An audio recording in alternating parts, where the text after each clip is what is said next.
ভাই রে ভাই, কোন মেয়ে এই দোকানে এসে দোকানটা এরকম হাল করে দিয়ে চলে গেছে, আমার এখনো জানার খুবই ইচ্ছা আছে। তো hi, my name is Mahanuja Sheikh. আর সেদিন আমরা চলে গেছিলাম বড় বাজারে। যদি তুমি শাড়ি ব্লগ দেখতে চাইছো আর বিয়ের সিজন চলে এসছে, বেনারসি ব্লগ তুমি দেখতে চাইছো, তুমি ঠিক জায়গায় এসছো। আমি তোমাদেরকে পুরো ডিটেলসে বলছি যে কী হয়েছে কী হয়নি আমার সাথে।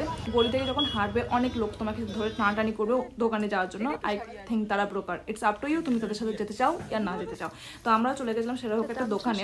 তো এই শাড়িটার দাম ছিল 5,500 টাকা। আমরা বেনারসি দেখছিলাম, বেনারসি, মাশরু, কাতান, সিল্ক এরকম আমরা দেখতে চাইছিলাম, ঠিক আছে। তো ওরা আমাদের দেখতে শুরু করলো। তো আমার দিদি কোয়ারি ছিল যে এই যে পুটিটা হবে বড় বড় হবে, বাট মাঝখানে সে থাকবে না, এমনটা শাড়ি একদম লাল যে শাড়িটা আছে না, এই শাড়িটার কালার হবে কফি কালার। কিন্তু আমরা পাইনি, দোকানটা এত বড় ছিল। ভালোই দেখছে, অনেক কালেকশন আছে, আমি বলবো না যে কালেকশন নেই, কালেকশন অনেক আছে। কিন্তু টু বি ভেরি অনেস্ট, কাপড়ে একদম যেও না। মানে কাপড় এতটাই ফালতু তুমি 5,000 5,500 স্পেন্ড করলেও তুমি শাড়ি পাবে না। এটা একটা অন্য একটা দোকানে গেছিলাম। এই শাড়িগুলোর প্রাইস ছিল, ট্রাস্ট মি, 5,500 থেকে 6,500 থেকে এগুলো স্টার্টিং প্রাইস ছিল।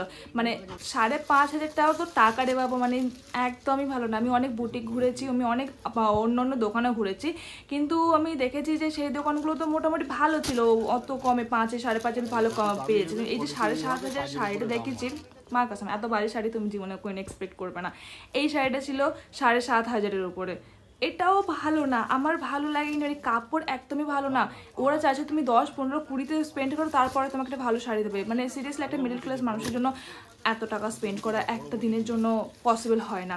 এই যে শাড়িটা ছিল এর দাম 8,500 ছিল। এই একটা শাড়ি আমার চোখে লেগেছে, বাট আর ইউ সিরিয়াস? একদিনের জন্য 8,500 টাকা spend? Oh my God, I can't think. তো যাই হোক, আমি যদি বলি আমার ওপিনিয়ন, তো আমার ওপিনিয়ন হচ্ছে একদমই ফালতু। বড়বাজারে কেউ শাড়ি কিনতে যেও না, আমার ওপিনিয়ন। যদি তোমার থাকে যে হ্যাঁ তুমি 10-এর উপর থেকেও স্পেন্ড করতে পারো বেনারসির জন্য, তাহলে তুমি ভিজিট করতে পারো। কিন্তু সব দোকানে, কিছু কিছু দোকান খুব ভালো ভালো শাড়ি বিক্রি করছে, কিন্তু তাদের দাম আছে 10, 15, 16, 20 উপরে আছে, ঠিক আছে। যেমনটা স্বাভাবিক ব্যাপার, যেমনটা তুমি টাকা দেবে তেমনটা তুমি শাড়ি পাবে। এইটা যে শাড়িটা দেখছি 6,500 টাকা, আশা করি তুমি ওর কাপড়টা দেখে বুঝতে পারছো যে কি শাড়ি ওরা বিক্রি করছে। 6,500 টাকার কি শাড়ি বিক্রি করছে। কাপড়টা তুমি ভালো করে দেখো, তুমি বুঝতে পারো কিরকম লাইন লাইন লাইন লাইন টানা আছে। মানে ওপরে সুতো তুমি এদিকে ভিজিবল হচ্ছে, যে সুতোর কাজ হয়েছে ওপরে সুতোর ভিজিবল এদিকে হচ্ছে। এই করতে করতে দোকান থেকে আমরা বেরিয়ে গেছি। এটা একটা লেসের দোকানে পেয়েছি, খুব ট্রেন্ডিং যে লেসগুলো এখন অনলাইনে ভাইরাল আছে সেগুলো এখানে ছিল। আর একটা গলি দিয়ে হাঁটতে হাঁটতে আমি চলে গেছিলাম অন্য একটা দোকানে। সেখানে আমরা সিটি দিয়ে উঠছিলাম, আর ইশান বলছিল চলো বাড়ি যাবো বাড়ি যাবো। মানে ওর ক্রাউড প্লেস একদম পছন্দ হয় না। তোর বাবা বলছে তুমি সবসময় বাড়ি যাবে বলছো কেন। এর ভিতরে এই করতে করতে আমি দোকানে ঢুকে গেছিলাম, গিয়ে আমার মাথায় হাত, ভাই কোন মেয়ে দোকানটাকে এই হালাতে বানিয়ে ছেড়ে পালিয়েছে আমি জানি না। তো যদি লেহেঙ্গার জন্য আসতে পারো, হয়তো লেহেঙ্গাদের কাছে ভালো থাকে, কারণ বড় বাজারে লেহেঙ্গা থাকবে স্বাভাবিক ব্যাপার।